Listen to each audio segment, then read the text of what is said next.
Yerusalem. Sebuah kota yang namanya lebih dikenal daripada banyak negara di dunia. Kota ini bukan hanya sekadar ibu kota, tetapi simbol sejarah, agama, dan politik yang sampai hari ini masih memicu konflik panjang.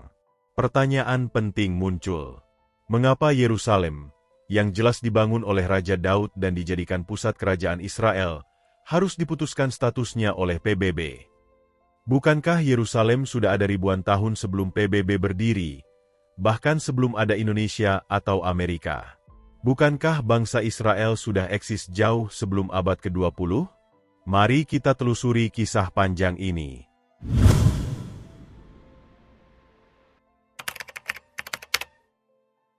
Kalau bicara sejarah, sulit menyangkal bahwa Yerusalem memang kota Yahudi sejak zaman Raja Daud. Sekitar tahun 1000 sebelum Masehi, Raja Daud menaklukkan kota Yebus, lalu menjadikannya pusat pemerintahannya. Sejak itu, Yerusalem dikenal sebagai Kota Daud. Putra Raja Daud yang bernama Raja Salomo membangun Bait Allah pertama di Yerusalem. Tempat ini menjadi pusat ibadah Yahudi dan simbol hubungan mereka dengan Allah. Jadi, sejak lebih dari 3000 tahun lalu, identitas Yerusalem sudah menyatu dengan bangsa Israel. Bukan hanya Alkitab yang mencatat hal ini. Dalam Al-Quran pun tertulis tentang Bani Israel yang masuk ke tanah yang dijanjikan. Dengan kata lain, baik tradisi Yahudi maupun Islam, sama-sama mengakui eksistensi Israel di tanah itu, termasuk di Yerusalem.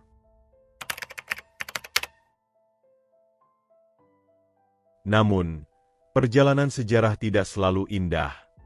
Yerusalem berkali-kali dihancurkan.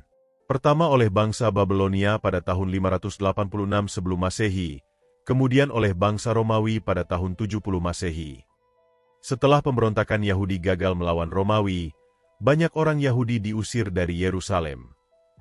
Sejak itu mereka tercerai-berai ke seluruh dunia, yang dikenal sebagai diaspora Yahudi. Tetapi ada satu hal yang tidak pernah hilang, yaitu kerinduan mereka kepada Yerusalem.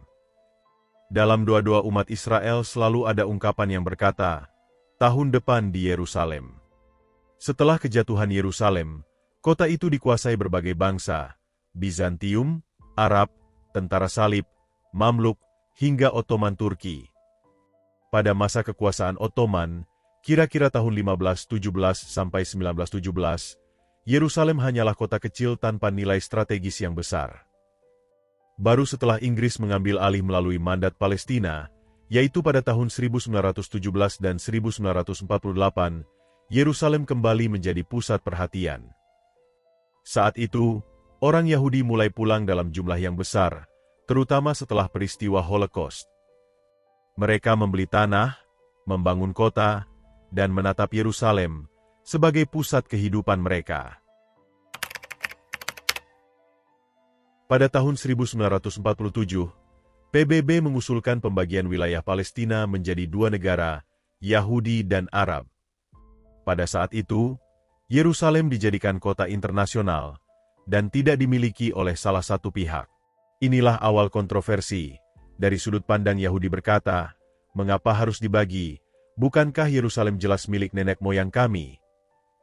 Sedangkan dari sudut pandang Arab, mereka berkata, mengapa orang Yahudi yang baru kembali dari Eropa tiba-tiba diberi tanah, termasuk Yerusalem? Yahudi menerima rencana itu, tetapi negara-negara Arab menolak. Akhirnya, pada tahun 1948, Israel memproklamasikan kemerdekaannya dengan Yerusalem sebagai simbol abadi. Perang pun meletus, dan sejak itu Yerusalem terus menjadi rebutan. Mari kita bandingkan. Indonesia merdeka tahun 1945. Amerika merdeka tahun 1776. Sedangkan Yerusalem sudah ada sejak ribuan tahun lalu. Jadi sebenarnya, PBB tidak menciptakan Israel atau Yerusalem. PBB seharusnya mengakui kembali bangsa yang sudah ada sejak zaman kuno dalam Alkitab. Logikanya, kalau ada yang menolak eksistensi Israel di Majelis Umum PBB, seharusnya protes bukan ke PBB, tapi kepada Nabi Musa, yang sejak awal membawa bangsa Israel ke tanah Yerusalem. Inilah pertanyaan yang paling rumit. Tiga agama besar sama-sama mengklaim Yerusalem. Bagi umat Yahudi, Yerusalem adalah pusat ibadah mereka dan identitas bangsa. Bagi umat Kristen, Yerusalem adalah tempat Yesus disalibkan dan bangkit. Dan bagi umat Islam, tempat Isra Mikraj Nabi Muhammad. Namun, yang sering dilupakan orang adalah Yerusalemlah pertama kali dijadikan pusat pemerintahan oleh Raja Daud, seorang Yahudi. Kontroversinya muncul karena dunia modern, lewat PBB, mereka berusaha mengatur sesuatu yang sebenarnya sudah jelas eksistensi orang Israel sejak ribuan tahun. Dalam Al-Quran, nama Bani Israel muncul berkali-kali. Bahkan ada satu surah bernama Al-Isra. Artinya, Islam pun mengakui eksistensi bangsa Israel dalam sejarah, termasuk hubungannya dengan Yerusalem. Jadi, ketika ada yang menolak keberadaan Israel di Yerusalem, sebenarnya mereka berhadapan dengan catatan kitab suci itu sendiri. Yerusalem sudah ada sejak 3000 tahun lalu sebagai kota Daud. Bangsa Israel sudah eksis di tanah itu jauh sebelum ada PBB, Indonesia, atau Amerika. Klaim Israel atas Yerusalem bukanlah penjajahan, melainkan pemulangan. Kontroversi terjadi karena politik modern mencampur-adukan sejarah ribuan tahun dengan kepentingan negara-negara saat ini. Jadi, mengapa Yerusalem harus diputuskan oleh PBB? Jawabannya, karena dunia modern bingung menghadapi sejarah kuno. Bagi orang Yahudi, mereka hanya pulang ke rumah lama mereka, yaitu Yerusalem. Bagi dunia Arab, itu dianggap pencaplokan. Bagi PBB, itu dianggap kompromi. Namun fakta sejarah tidak bisa dihapus. Yerusalem memang pusat Israel sejak zaman Raja Daud. Kalau ada yang menolak, mungkin lebih baik mereka protes langsung kepada bukti sejarah yang konkret. Jadi, Yerusalem tetaplah kota yang paling diperebutkan, tetapi juga kota yang menjadi saksi bahwa janji Allah tidak pernah gagal.